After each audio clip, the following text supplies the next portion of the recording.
I think it's a good idea for family members to be able to call rapid responses.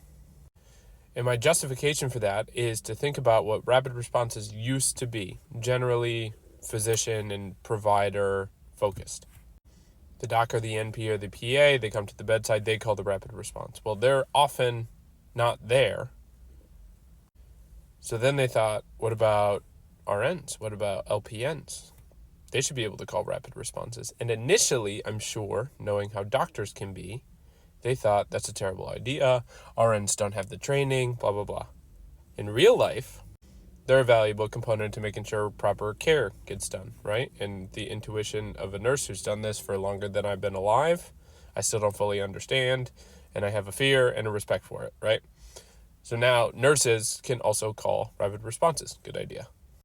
And I want you to think about what kind of family members are going to be at bedside. If my dad, I'm an ER resident, right? If my dad was sick, I should be able to call rapid response. Or if you think of another extreme, but not in terms of clinical education, if you have a chronic kid, a chronically ill child who's trach and vent dependent, G-tube dependent, all these things, right? And they live at home with their parent who knows them way better than any of us do, who has that, like, his face never looks like that. Or like one of those little, doesn't look right. They should be able to call a rapid response.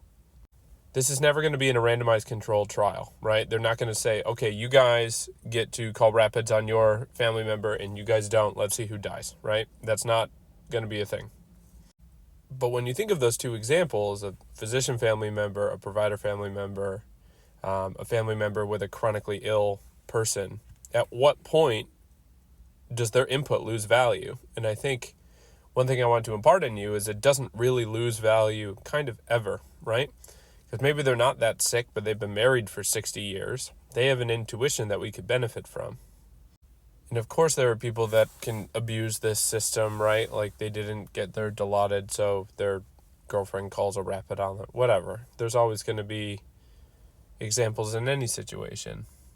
But I think in general, leaning on what other people know that we don't, right? We call consults all the time.